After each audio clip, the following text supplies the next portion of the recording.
প্রভাত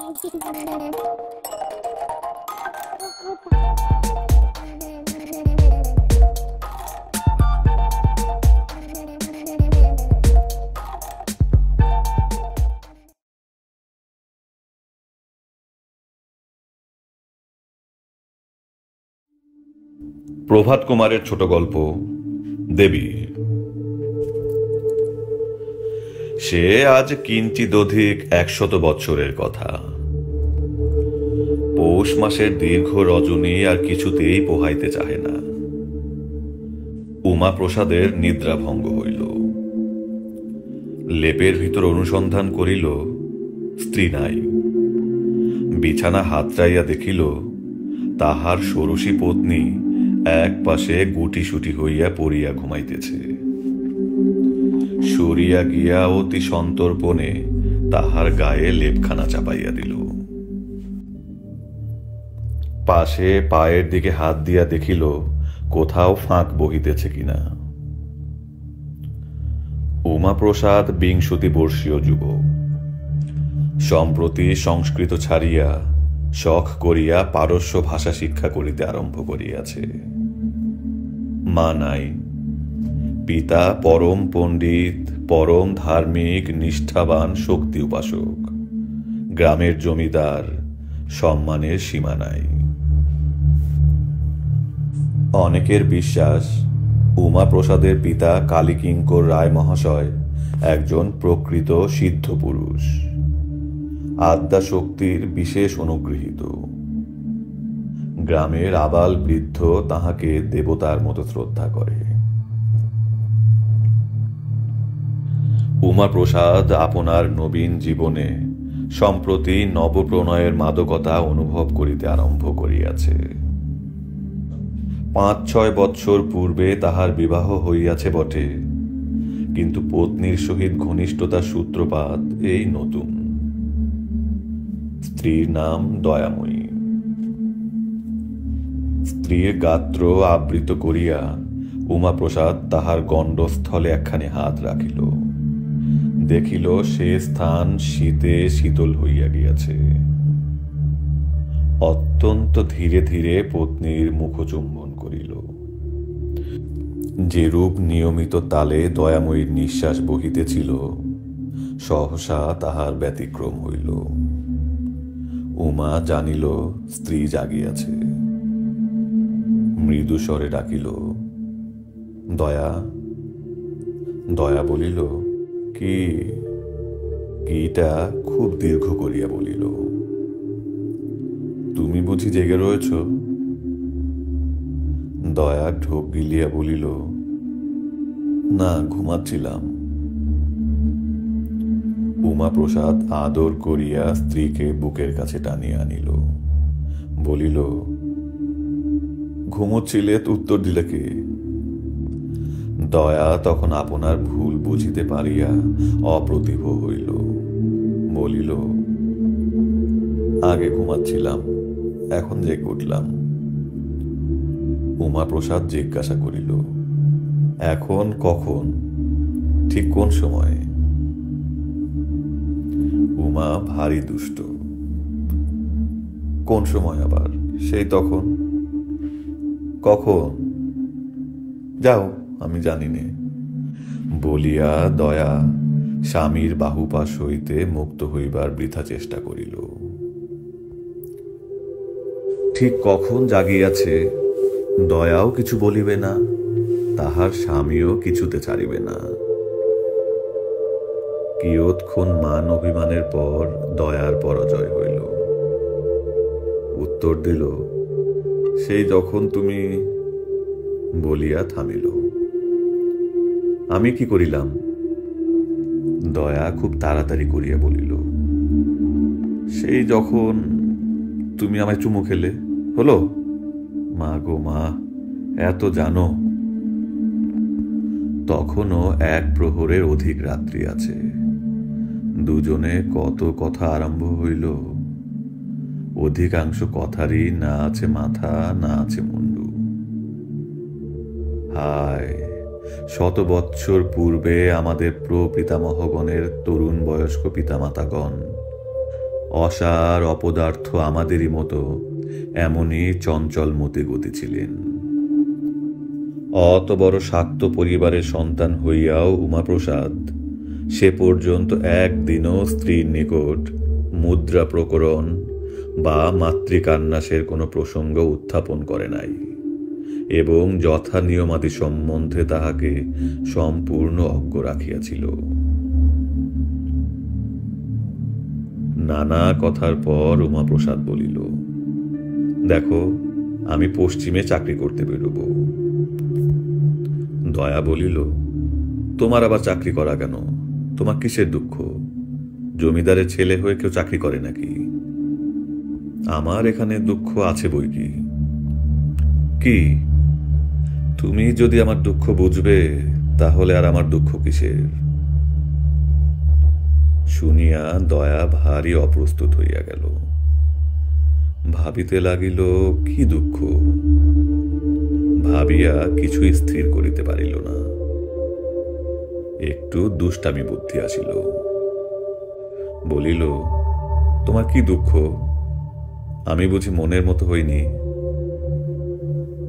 দয়া জানিত এ কথা বলিলে উমাপ্রসাদকে আঘাত করা হইবে। উমাপ্রসাদ প্রিয়া মুখে অজস্র চুম্বন বর্ষণ করিয়া এই আঘাতের প্রতিশোধ লইল। পরে বলিল, আমার দুঃখ তোমাকে নিয়েই বটে। সমস্ত দিন আমি তোমায় পাইনি, শুধু রাত্রির টিপে স্বাদ মেটে না। বিদেশে চাকরি করতে যাব, সেখানে তোমাকে নিয়ে যাব। কেমন দুজনে একলা থাকবো সারাদিন সারা রাত? চাকরি করবে তো সারাদিন আমাকে নিয়ে থাকবে কেমন করে? আমাকে তো একলা ফেলে তুমি কাছারি চলে যাবে। কাছারি গিয়ে খুব শিগগির শিগগির ফিরে আসবো। দয়া ভাবিয়া দেখিল, তাহা হইতে পারে বটে, কিন্তু বাধা বিপত্তি যে অনেক। তুমি তো নিয়ে যাবে, সবাই যেতে দেবে কেন? এখান থেকে কি নিয়ে যাব? যখন শুনবো তুমি বাপের বাড়ি রয়েছ, তখন চুপি চুপি এসে তোমাকে সঙ্গে করে নিয়ে যাব। শুনিয়া দয়া হাসিল। এও কি সম্ভব নাকি? কতদিন থাকবো আমরা সেখানে? অনেক বছর থাকব। দয়া মুচকি মুচকি হাসিতেছিল। সহসা একটা কথা তার মনে পড়িয়া গেল। বলিল, খোকাকে ফেলে অনেক বছর কি আমি বিদেশে থাকতে পারবো? উমাপ্রসাদ স্ত্রীর গালে গাল রাখিয়া কানের কাছে বলিল, ততদিনে তোমারও একটি খোকা হবে। কথাটি শুনিয়া দয়ার ওষ্ঠ প্রান্ত হইতে কর্ণমূল পর্যন্ত লজ্জায় রাঙা হইয়া উঠিল, কিন্তু অন্ধকারে তাহা কেউ দেখিতে পাইল না। উল্লেখিত খোকাটি উমাপ্রসাদের জ্যেষ্ঠ সহোদর তারাপ্রসাদের একমাত্র সন্তান। স্বয়ং উমাপ্রসাদ এ বাটির শেষ খোকা। এই পরিবারে খোকা রাজার সিংহাসন বহুকাল শূন্য ছিল, তাই খোকার বড় আদর। খোকা বাড়ি শুদ্ধ সকলের চক্ষে মণি। খোকার মা হরসুন্দরী, তার তো আর গরবে মাটিতে পা পড়ে না। দয়া সহসা বলিল, আজ এখনো খোকা এলো না কেন? ভোর রাত্রে রোজ খোকা কাকিমার কাছে আসে, এটি তার নিত্য নৈমিত্তিক কার্য। যদিও বাটিতে দাস দাসীর অভাব নাই, তথাপি গৃহকার্যের অধিকাংশ দয়া স্বহস্তে করিত। বিশেষত তাহার শ্বশুরের পূজাহ্নিক সম্পর্কীয় যাহা কিছু কার্য, তাহাতে দয়া ছাড়া অপর কাহারও হস্তস্পর্শ করিবার অধিকার ছিল না। সারাদিন এই সমস্ত কার্যে ব্যস্ত থাকিয়াও খোকাকে সে এক মুহূর্ত চক্ষের আড়াল করিত না। কাকিমা গা মুছাইয়া না দিলে খোকা গা মুছে না। কাকিমা কাজল না পরাইয়া দিলে খোকা কাজল পরে না। কাকিমার কোল ভিন্ন অন্য কোথাও শুইয়া খোকা দুধ খায় না। খোকার বিছানায় তার কাকিমা অনেক রাত্রি অবধি থাকিয়া ঘুম পাড়াইয়া আসে। ভোর রাত্রে ঘুম ভাঙিলেই খোকা কাকিমা বলিয়া কান্না জুড়িয়া দেয়। এই প্রগলভতা, এই অন্যায় আবদারের জন্য মধ্যে মধ্যে তাহাকে হরসুন্দরীর নিকট হইতে চরচাপটা পুরস্কারও পাইতে হয়। কিন্তু বলাই বাহুল্য, তাহাতে কান্না না থামিয়া আরো 10 গুণ বাড়িয়া ওঠে। তখন হরসুন্দরী তাহাকে কোলে করিয়া ক্রোধে ও নিদ্রা ঘরে টলিতে টলিতে দয়ার শয়ন কক্ষের দ্বারে আসিয়া ডাকেন, ছোট বউ, ও ছোট বউ, এই নে তোর খোকাকে।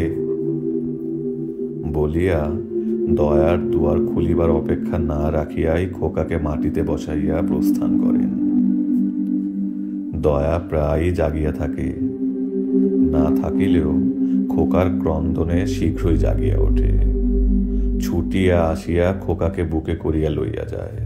কে মেরেছে, কে মেরেছে বলিয়া কত সোহাগ করে।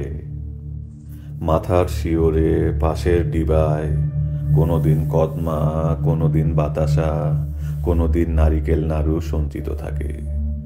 তাই খোকা ভক্ষণ করে। তাহার পর নিশ্চিন্ত হইয়া কাকিমার কোলে শুইয়া ঘুমাইয়া পড়ে। আজ এখনো খোকা আসিল না বলিয়া দয়া কিছু উৎকণ্ঠিত হইল। বলিল, বাছার অসুখ বিসুখ করেনি তো? উমাপ্রসাদ বলিল, বোধহয় এখনো রাত্রি আছে, দেখি দাঁড়াও। উমাপ্রসাদ বিছানা হইতে উঠিয়া জানালা খুলিল। বাহিরে আম ও নারিকেল বৃক্ষ বহুল বাগান। তখনও চন্দ্রাস্ত হয় নাই, কিন্তু অধিক বিলম্বও নাই। দয়া নিঃশব্দে আসিয়া স্বামীর পার্শ্বে দাঁড়াইল। বলিল, রাত আর বেশি কই। শীতের হিমবায়ু হু হু করিয়া জানালা পথে প্রবেশ করিতে লাগিল। তবু দুজনে সেই অল্পালোকে পরস্পরের পানে চাহিয়া কতক্ষণ দাঁড়াইয়া রহিল। অনেকক্ষণ তাহাদের চক্ষু যে উপবাসী ছিল। দয়া বলিল, দেখো আজ আমার মনটা কেমন হয়ে গেছে। খোকা এখনো এলো না, কি জানি কেন মনটা এমন হয়ে গেল। উমাপ্রসাদ বলিল, এখনো খোকার আসবার সময় হয়নি। যেদিন ঘুমিয়ে পড়ে সেদিন তো আসতে দেরিও হয়। তোমার মন সেজন্য খারাপ হয়নি। কেন হয়েছে আমি জানি। কেন বলো দেখি? বলেছি কি না আমি পশ্চিমে যাব চাকরি করতে, তাই তোমার মন খারাপ হয়ে গেছে। বলিয়া উমাপ্রসাদ স্ত্রীকে নিজের আরো কাছে টানিয়া লইল। দয়া একটা ছোট দীর্ঘ নিঃশ্বাস ফেলিয়া বলিল, আমি বুঝতে পারছি নে, মনে হচ্ছে যেন তোমার সঙ্গে আর দেখা হবে না। বাহিরে জ্যোৎস্না নিরতিশয় ম্লান। পত্নীর কথা শুনিয়া উমাপ্রসাদের মুখখানিও ম্লান হইয়া গেল। অনেকক্ষণ দুইজনে দাঁড়াইয়া রহিল। চাঁদ ডুবিয়া গেল। গাছপালা অন্ধকারে গা ঢাকা দিল। জানালা বন্ধ করিয়া উভয়ে শয্যায় ফিরিয়া আসিল। ক্রমে এক আধটা পাখির ডাক শোনা গেল। পরস্পরের বক্ষ নিবন্ধ হইয়া তাহারা ঘুমাইয়া পড়িল। ক্রমে জানালার রন্ধ্রপথে প্রভাতের আলোক রশ্মি প্রবেশ করিতে লাগিল। তখনও দুইজনের নিদ্রাভিভূত। সহসা বাহির হইতে উমাপ্রসাদের পিতা ডাকিলেন, উমা। প্রথমে ঘুম ভাঙিল দয়ার। সে গা ঠেলিয়া স্বামীকে জাগাইয়া দিল। কালীকিঙ্কর আবার ডাকিলেন, উমা। স্বরটা কম্পিত, যেন অন্যরূপ। ইহা যে তাহারই কণ্ঠস্বর তাহা কষ্টে বোঝা গেল। এত ভোরে পিতা তো কখনো ডাকেন না, আর তাহার স্বরই বা এমন হইল কেন? তবে সত্য সত্যই খোকার কিছু অসুখ বিসুখ করিয়াছে বুঝি। উমাপ্রসাদ তাড়াতাড়ি উঠিয়া দুয়ার খুলিয়া দিল। দেখিল পিতার পরিধানে রক্তবর্ণ কৌশেয় বস্ত্র, স্কন্ধে নামাবলী উত্তরীয়, গলে রুদ্রাক্ষ মাল্য লম্বমান। এ কি, এত ভোরে তাহার পূজার বেশ কেন? অন্যদিন গঙ্গা স্নান করিয়া আসিয়া তবে তিনি পূজার বেশ পরিধান করেন। মুহূর্তকালের মধ্যে এই চিন্তা পরম্পরা উমাপ্রসাদের মস্তকে উদিত হইল। দ্বার খুলিবা মাত্র কালীকিঙ্কর পুত্রকে জিজ্ঞাসা করিলেন, বাবা, ছোট বৌমা কোথায়? স্বর পূর্ববত কম্পিত। উমাপ্রসাদ কক্ষের চারিদিকে চাহিল। দয়া শয্যা ত্যাগ করিয়া উঠিয়া কিছু দূরে জড়সড় হইয়া দাঁড়াইয়াছিল। কালীকিঙ্করও সেই দিকে নেত্রপাত করিলেন। বধূকে দেখিতে পাইবা মাত্র নিকটবর্তী হইয়া তাহার পদতলে ষষ্ঠাঙ্গ প্রাণীপাত করিলেন। উমাপ্রসাদ বিস্ময়ে বাক্যহীন। দয়াময়ী শ্বশুরের এই অদ্ভুত আচরণ দেখিয়া নিস্পন্দভাবে দাঁড়াইয়া রহিল। প্রণামান্তে কালীকিঙ্কর বলিলেন, মা, আমার জন্ম সার্থক হলো, কিন্তু এতদিন কেন বলিসনি মা? উমাপ্রসাদ বলিল, বাবা। কালীকিঙ্কর বলিলেন, বাবা, ইহাকে প্রণাম কর। উমাপ্রসাদ বলিল, বাবা, আপনি কি উন্মাদ হয়েছেন? উন্মাদ হইনি বাবা, এতদিন উন্মাদ ছিলাম বটে, আজ আরোগ্য লাভ করেছি, সেও মার কৃপায়। উমাপ্রসাদ পিতার কথার কিছুই অর্থ গ্রহণ করিতে পারিল না। বলিল, বাবা, আপনি কি বলছেন? কালীকিঙ্কর বলিলেন, বাবা, আমার বড় সৌভাগ্য, যে কুলে জন্মেছি তা পবিত্র হল। বাল্যকালে কালী মন্ত্রে দীক্ষিত হয়েছি। এতদিন যে সাধনা, যে আরাধনা করলাম তা নিষ্ফল হয়নি। মা জগন্ময়ী কৃপা করে ছোট বৌমার মূর্তিতে আমার গৃহে স্বয়ং অবতীর্ণ হয়েছেন। গত রজনীতে স্বপ্নযোগে আমি প্রত্যাদেশ পেয়েছি। আমার জীবন ধন্য হল। দয়াময়ী ছিল মানবী, সহসা দিবিত্বে অভিষিক্ত হইল। পূর্বোক্ত ঘটনার পর 3 দিন অতিবাহিত হইয়াছে। এই দিবসত্রয়ে এ সংবাদ বহু দূর ব্যাপ্ত হইয়া গিয়াছে। আশেপাশের বহু গ্রাম হইতে বহুজন আসিয়া প্রসিদ্ধ শাক্ত জমিদার কালীকিঙ্কর রায়ের বাটিতে দয়াময়ী রূপিণী আদ্যাশক্তিকে দর্শন করিয়া গিয়াছে। দয়াময়ীর রীতিমতো পূজা আরম্ভ হইয়াছে। ধূপ দীপ জ্বালিয়া, শঙ্খ ঘণ্টা বাজাইয়া ষোড়শোপাচারে তাহার পূজা হয়। এই কয়দিনে দয়াময়ীর সম্মুখে বহু সংখ্যক ছাগ বলি হইয়া গিয়াছে। কিন্তু এ 3 দিন দেবতার পূজা পাইয়াও দয়াময়ী কেবল কাঁদিতেছে। আহার নিদ্রা এক প্রকার ত্যাগ করিয়াছে বলিলেই হয়। এই আকস্মিক অদ্ভুত ঘটনায় তাহাকে এমন অভিভূত বিপর্যস্ত করিয়া ফেলিয়াছে যে সে 2 দিন আগে এ বাটির বধূ ছিল, শ্বশুর ও ভাসুরের সাক্ষাতে বাহির হইত না, এ সমস্তই বিস্মৃত হইয়াছে। এখন আর তাহার মুখে অবগুণ্ঠন নাই। যাহার তাহার পানে শূন্য দৃষ্টিতে পাগলিনীর মতো চাহিয়া থাকে। তাহার কণ্ঠস্বর অত্যন্ত মৃদুভাবাপন্ন হইয়াছে। রক্তবর্ণ চক্ষু 2টি ফুলিয়াছে। বেশবাস সুসম্বৃত নহে। রাত্রি দ্বীপ্রহর। পূজার ঘরে একটি কোণে ঘৃতদ্বীপ মিটিমিটি করিয়া জ্বলিতেছে। পুরু কম্বলের বিছানায় রেশমি বস্ত্রের আবরণ, তাহার উপর দয়াময়ী শয়ন করিয়া আছে। গায়ে একখানি মোটা শাল। দুয়ার বন্ধ ছিল মাত্র, অর্গলিত ছিল না। অত্যন্ত ধীরে ধীরে সে দুয়ার খুলিতে লাগিল। চোরের মতো সন্তর্পণে উমাপ্রসাদ প্রবেশ করিল। দুয়ার বন্ধ করিয়া খিল দিল। উমাপ্রসাদ দয়াময়ীর বিছানায় আসিয়া বসিল। সেদিন উষাকালের ঘটনার পর স্ত্রীর সহিত এই তাহার প্রথম নিভৃত সাক্ষাৎ।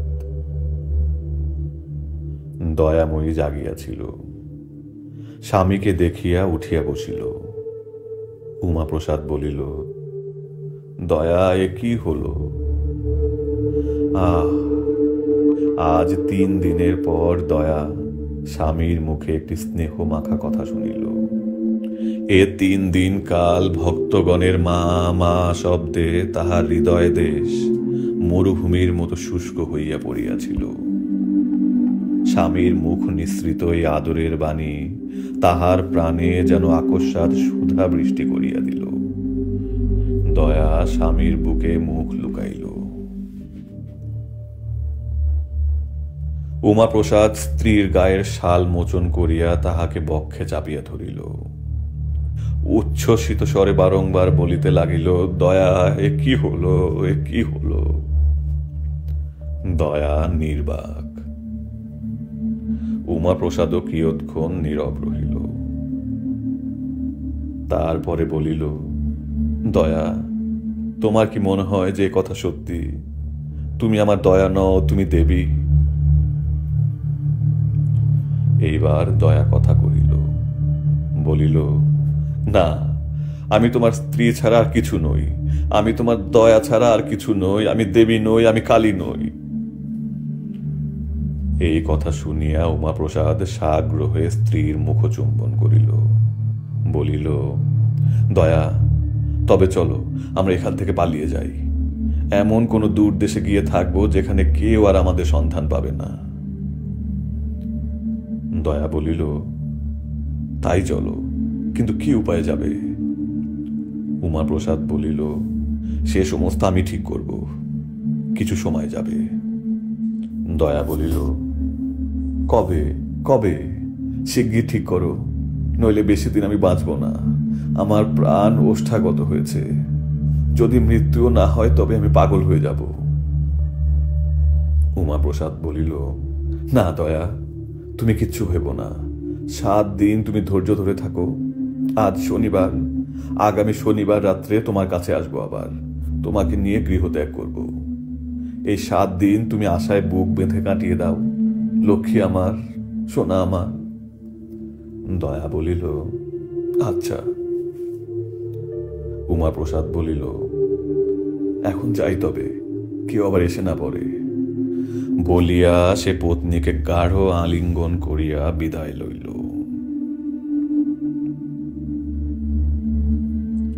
পরদিন প্রভাতে দয়াময়ীর পূজা যখন প্রায় শেষ হইয়া আসিয়াছে, তখন গ্রামের একজন 80 বর্ষ বয়স্ক বৃদ্ধ লাঠিতে ভর করিয়া আসিয়া উপস্থিত হইলেন। তাহার কোটরান্তর্গত চক্ষু দিয়া দর দর ধারায় অশ্রু প্রবাহিত হইতেছে। আসিয়াই দয়াময়ীকে দেখিয়া গলবস্ত্র হইয়া তাহার সম্মুখে জানু পাতিয়া যুক্ত করে বলিতে লাগিলেন, মা, আমি চিরকাল তোমার পূজা করে এসেছি, আজ আমার বড় বিপদ মা, আজ ভক্তকে রক্ষা করো। দয়াময়ী বৃদ্ধের পানে ফ্যাল ফ্যাল করিয়া চাহিয়া রহিল। পুরোহিত বলিলেন, কেন দাদা, তোমার কি বিপদ হয়েছে? বৃদ্ধ বলিলেন, আমার নাতিটি কয়দিন জ্বর বিকারে ভুগছিল, আজ সকালে কোবরেজ জবাব দিয়ে গেছে। সে না বাঁচলে আমার বংশ লোপ হবে, আমার ভিটে সান্ধ্য দেবার মতো কেউ থাকবে না, তাই মার কাছে তার প্রাণ ভিক্ষা চাইতে এসেছি। কালীকিঙ্কর চণ্ডী পাঠ করিতেছিলেন। তিনি বৃদ্ধের দুঃখে নিরতিশয় দুঃখিত হইয়া দয়াময়ীর মুখের পানে চাহিয়া বলিলেন, মা গো, বুড়ো নাতিটিকে বাঁচিয়ে দিতে হবে মা। বলিয়া তিনি বৃদ্ধকে বলিলেন, দাদা, তোমার নাতিকে এনে মার পায়ের কাছে ফেলে রাখো, জমের বাবার সাধ্য হবে না এখান থেকে নিয়ে যেতে। এই কথা শুনিয়া বৃদ্ধ মহা আশ্বস্ত হইলেন। যষ্টিতে ভর দিয়া গৃহাভিমুখে ছুটিলেন। এক দণ্ডকাল পরে বিধবা পুত্রবধূর কোলে নাতিটির সহিত বৃদ্ধ ফিরিয়া আসিলেন। দয়াময়ীর পদতলে বিছানা করিয়া মৃতকল্প শিশুটিকে রাখা হইল। কেবল মাঝে মাঝে চরণামৃতের পাত্র হইতে কুশি করিয়া একটু একটু চরণামৃত লইয়া পুরোহিত তাহার মুখে দিতে লাগিলেন। শিশুর মাতা বিধবা যুবতী, দয়াময়ীর সখী। তাহার ব্যথা কাতর মুখ দেখিয়া দয়াময়ীর হৃদয় ব্যথিত হইল। শিশুটির পানে চাহিয়া দয়াময়ীর চক্ষে অশ্রু ভরিল। একান্ত মনে দেবতাকে প্রার্থনা করিতে লাগিল, হে ঠাকুর, আমি দেবতা হই, কালী হই, যেই হই, এই ছেলেটিকে বাঁচিয়ে দাও ঠাকুর। দয়াময়ীর চক্ষে দেখিয়া সকলে বলিয়া উঠিল, জয় মা কালী, জয় মা দয়াময়ী, মায়ের দয়া হয়েছে, মায়ের চোখে জল। কালী কিঙ্কর দ্বিগুণ ভক্তির সহিত চণ্ডী পাঠ করিতে লাগিলেন। বেলা যত বাড়িতে লাগিল, শিশুটির অবস্থা উত্তরোত্তর তত ভালো হইতে লাগিল। সন্ধ্যার পূর্বে সকলে মত প্রকাশ করিলেন, আর শিশুর জীবনের কোনো আশঙ্কা নাই, সচ্ছন্দে বাড়ি পাঠাইয়া দেওয়া যাইতে পারে। দয়াময়ীর দেবীত্ব আবিষ্কারের সংবাদ যত না শীঘ্র চৌদিকে ব্যাপ্ত হইয়াছিল, তাহার কৃপায় মুমূর্ষ শিশুর প্রাণ রক্ষার সংবাদ অতি সত্বর প্রচারিত হইয়া পড়িল। পরদিন প্রাতেই অপর একজন আসিয়া দয়াময়ীর চরণে নিবেদন জানাইল যে তাহার কন্যাটি আজ 3 দিন হইতে প্রসব যন্ত্রণায় অস্থির, মেয়ে বুঝি বাঁচে না। কালী কিঙ্কর বলিলেন, তার জন্য আর চিন্তা কি, মার চরণামৃত নিয়ে গিয়ে মেয়েকে পান করিয়ে দাওগে, এখনই আরাম হবে। সে ব্যক্তি গলদস্ত্র লোচনে দয়াময়ীর চরণামৃতের পাত্রটি মাথায় বহন করিয়া লইয়া গেল। বেলা 1 প্রহর অতীত হইবার পূর্বেই সংবাদ আসিল, মেয়েটি চরণামৃত পান করিবার অব্যবহিত পরেই নিরাপদে রাজপুত্রের মতো সুন্দর সুলক্ষণ সম্পন্ন পুত্র সন্তান প্রসব করিয়াছে। আজ শনিবার। আজ উমাপ্রসাদ স্ত্রীকে লইয়া গোপনে পলায়ন করিবে। সে সমস্ত আয়োজন করিয়াছে, অর্থ সংগ্রহ করিয়াছে। মুর্শিদাবাদ কিংবা রাজমহল কিংবা বর্ধমান এরূপ কোনো নিকটবর্তী প্রসিদ্ধ স্থানে সে যাইবে না, যাইলে ধরা পড়িবার সম্ভাবনা। নৌকা পথে পশ্চিমে যাইবে, অনেক দূর যাইবে। কোথায় এখনো তাহার কিছু স্থিরতা নাই, হয় ভাগলপুর নয় মুঙ্গের, সেখানে চাকরির চেষ্টা করিবে। পথ খরচের মতো অর্থ তাহার নিকট আছে। তাহার স্ত্রীর গায়ে যাহা অলঙ্কার আছে, তাহা বিক্রয় করিলে কোন না 2 বৎসর উভয়ের গ্রাসাচ্ছাদন চলিতে পারিবে। 2 বৎসরেও কি তাহার একটি চাকরি জুটিবে না? নিশ্চয়ই জুটিবে। চেষ্টার অসাধ্য কিছু আছে নাকি? এইরূপ নানা চিন্তায় উমাপ্রসাদ দিবাভাগ অতিবাহিত করিল। ক্রমে সন্ধ্যা হইল। আজ সে দয়াময়ীর আরতি দেখিবে, একদিনও তো দেখে নাই। যখন শঙ্খ ঘণ্টা ধ্বনিতে চণ্ডী মণ্ডপ ফাটিয়া যায়, পূজা আরম্ভ হয়, তখন উমাপ্রসাদ বাড়ি ছাড়িয়া গ্রামের বাহিরে পলায়ন করে। আজ দয়াময়ীর শেষ আরতি, আজ সে দেখিবে, দেখিবে আর মনে মনে হাসিবে। কল্ল প্রভাতে পুরোহিত ঠাকুর যখন সর্বাগ্রে আসিয়া দেখিবেন যে দেবী অন্তর্ধান করিয়াছে, তখন তাহার কিরূপ অবস্থা হইবে তাহাই উমাপ্রসাদ কল্পনা করিতে লাগিল। রাত্রি দ্বিপ্রহর সমাগত। গৃহস্থ সকলে নিদ্রাগত। চোরের মতো উমাপ্রসাদ শয্যা ত্যাগ করিল। অন্ধকারে ধীর পদে পূজার ঘরের দিকে অগ্রসর হইল। ধীর ধীরে ধীরে দ্বার মোচন করিয়া ভিতরে প্রবেশ করিল। কোণে সেই রূপ ঘৃত দ্বীপ মিটিমিটি করিয়া জ্বলিতেছে। দয়াময়ীর শয্যায় উমাপ্রসাদ গিয়া বসিল। দয়াময়ী নিদ্রামগ্ন। প্রথমে উমাপ্রসাদ সস্নেহে দয়াময়ীর মুখ চুম্বন করিল, পরে গা ঠেলিয়া তাহাকে জাগাইল। নিদ্রাভঙ্গে দয়াময়ী ধর্মর করিয়া বিছানায় উঠিয়া বসিল। উমাপ্রসাদ বলিল, দয়া, এত ঘুম, ওঠো, চলো। দয়া বিস্মিতের মতো বলিল, কোথায় কোথায়? যাবার সময় তুমি জিজ্ঞাসা করছো কোথায়? চলো, আজ রাত্রে নৌকা করে আমরা পশ্চিমে চলে যাই। দয়া কিয়ৎক্ষণ নীরবে চিন্তা করিল। উমাপ্রসাদ বলিল, ওঠো ওঠো, পথে গিয়ে ভেবো, এখন সব ঠিকঠাক করে রেখেছি, চলো চলো। এই কথা বলিয়া উমাপ্রসাদ স্ত্রীর হস্ত ধারণ করিল। দয়া সহসা হাত ছাড়াইয়া লইয়া বলিল, তুমি আর স্ত্রী ভাবে আমাকে স্পর্শ করো না।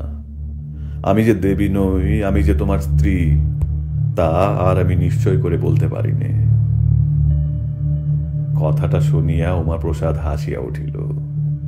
স্ত্রীর গলা ধরিয়া তাহাকে চুম্বন করিতে যাইতেছিল, কিন্তু দয়াময়ী সহসা তাহার নিকট হইতে অপসৃত হইয়া দূরে বসিল। বলিল, না না, হয়তো তোমার অকল্যাণ হবে। এ কথায় উমাপ্রসাদ যেন বজ্রাহত হইল। বলিল, দয়া, তুমিও পাগল হলে? দয়া বলিল, তবে এত লোকের রোগ আরাম হলো কেন? তাহলে কি দেশ শুদ্ধ লোক পাগল? উমাপ্রসাদ অনেক করিয়া বুঝাইল, অনেক অনুনয় করিল, অনেক কাঁদিল। দয়াময়ীর মুখে কেবল সেই কথা, না না, তোমার অকল্যাণ হবে। হয়তো আমি তোমার স্ত্রী নই, হয়তো আমি দেবী। শেষকালে উমাপ্রসাদ বলিল, তুমি দেবী হলে এমন পাষাণী হতে না, এততেও তোমার মন অটল রইল। দয়াময়ী এবার কাঁদিতে কাঁদিতে বলিল, ওগো, তুমি আমায় বুঝতে পারলে না। উমাপ্রসাদ দয়াময়ীর শয্যা ত্যাগ করিয়া কিয়ৎক্ষণ ক্ষিপ্তের মতো সেই কক্ষে অস্থিরভাবে পদচারণা করিয়া বেড়াইল। পরে হঠাৎ দয়াময়ীর কাছে আসিয়া বলিল, দয়া, আমার সঙ্গে তোমার বিবাহ হয়েছিল? দয়া বলিল, তা হয়েছিল বই কি। তুমি যদি দেবী, তুমি যদি কালী, আমি তো তাহলে মহাদেব, নইলে তোমার সঙ্গে আমার বিবাহ হলো কি করে? এ কথার দয়া কি উত্তর দিবে, সে চুপ করিয়া রহিল। উমাপ্রসাদ আবার আরম্ভ করিল, তুমি যদি অদ্য শক্তি ভগবতী হও, তবে নরলোকে কার সাধ্য যে তোমাকে বিবাহ করে? আমি যে তোমাকে বিবাহ করেছি, এতদিনে যে আমি তোমার স্বামীর আসনে অধিষ্ঠিত রয়েছি, এতেই তো বোঝা যাচ্ছে যে আমিও মানুষ নই, আমিও দেবতা, আমি স্বয়ং মহেশ্বর। দয়াময়ী বলিল, যদি তাই হয় তবে আমি তোমার স্ত্রী, দেবী হই, মানুষ হই, আমি তোমার স্ত্রী। এ কথা শুনিয়া উমাপ্রসাদ যেন হাতে স্বর্গ পাইল। স্ত্রীকে বক্ষে চাপিয়া ধরিল, বলিল, চলো তবে আমরা যাই। এখানে যতদিন থাকবো ততদিন তোমায় আমায় বিচ্ছেদ থাকবে। দয়াময়ী বলিল, তবে চলো। খানিকটা হাঁটিয়া গঙ্গার ধারে পৌঁছিয়া নৌকা চড়িতে হইবে। কিন্তু কিছু দূর চলিয়া দয়া সহসা থামিয়া আবার বলিল, আমি যাব না। এবার স্বর অত্যন্ত দৃঢ়। উমাপ্রসাদ আবার অনুনয়ের সাধ্য সাধনার পালা আরম্ভ করিল, কিছুতে কিছু ফলদয় হইল না।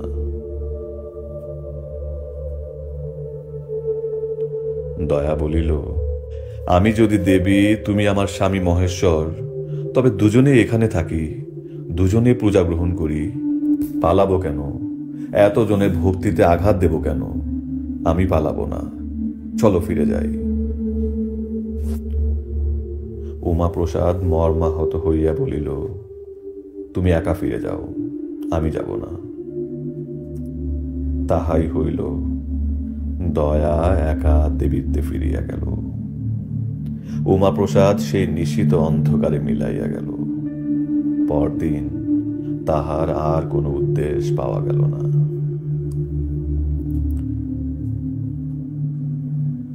দয়াময়ীর দেবীত্বে সকলেই বিশ্বাসবান।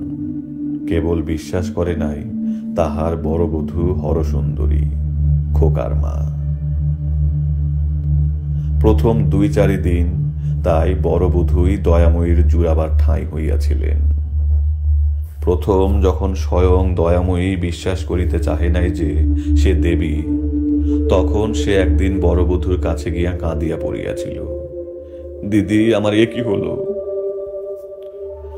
তিনি বলিয়াছিলেন, কি করব বোন, ঠাকুর পাগল হয়ে গিয়েছেন। বুড়ো বয়সে ওনার ভীমরতি ধরেছে। উমাপ্রসাদের নিরুদ্দেশের পর 2 সপ্তাহ গেল। 3য় সপ্তাহে খোকার জ্বর হইল। দিন দিন ছেলে শুকাইয়া যাইতে লাগিল। বৈদ্য আসিল, কিন্তু কালীকিঙ্কর তাহাকে চিকিৎসা করিতে দিলেন না।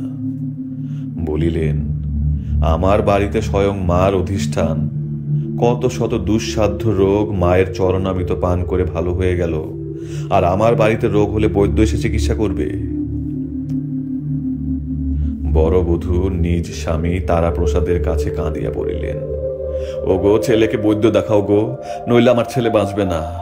ও রাক্ষসী ডাইনি আমার ছেলেকে বাঁচাতে পারবে না, ওর কি সাধ্যি? তারাপ্রসাদ অত্যন্ত পিতৃভক্ত। পিতার বিশ্বাস, মাতার বিধান, এ সমস্ত তিনি বেদের মতো মান্য করেন। তিনি স্ত্রীকে বলিলেন, খবরদার, ও কথা বলো না, ছেলের অকল্যাণ হবে। মা যা করবেন তাই হবে। কিন্তু বড় বধূর প্রতিদিনকার কাকুতি মিনতি ও ক্রন্দনে কর্তা একদিন গলবস্ত্র হইয়া দয়াকে জিজ্ঞাসা করিলেন, মা, খোকার যে ব্যারাম হয়েছে তাতে বৈদ্য দেখাবার কোনো প্রয়োজন আছে কি? দয়াময়ী বলিল, না, আমি ওকে ভালো করে দেব। কালীকিঙ্কর নিশ্চিত হইলেন, তারাপ্রসাদও নিশ্চিন্ত হইলেন। খোকার মা একদিন একটি বিশ্বস্ত ঝিকে কবিরাজের কাছে পাঠাইয়া দিলেন। যাহা কিছু রোগের বিবরণ সব বলিয়া দিলেন। ঔষধ চাই। কবিরাজ মহাশয় এ প্রস্তাব শুনিয়া দন্তে জিহ্বা দংশন করিয়া বলিলেন, মা ঠাকরুনকে বলিস, যখন স্বয়ং শক্তি বলেছেন তিনি খোকাকে আরোগ্য করে দেবেন, তখন আমি ওষুধের ব্যবস্থা করে অপরাধী হতে পারবো না। যাহার সঙ্গে দেখা হয় তাহাকেই খোকার মা কাঁদিয়া বলেন, ওগো, কিছু ওষুধ বলে দাও, আমার ছেলে বাঁচে না। সকলেই বলে, ও মা, ও কথা বলো না, তোমার ভাবনা কি? তোমার ঘরে স্বয়ং অদ্যাশক্তি বিরাজ করছেন। খোকার ব্যারাম ক্রমেই বাড়িয়া উঠিল।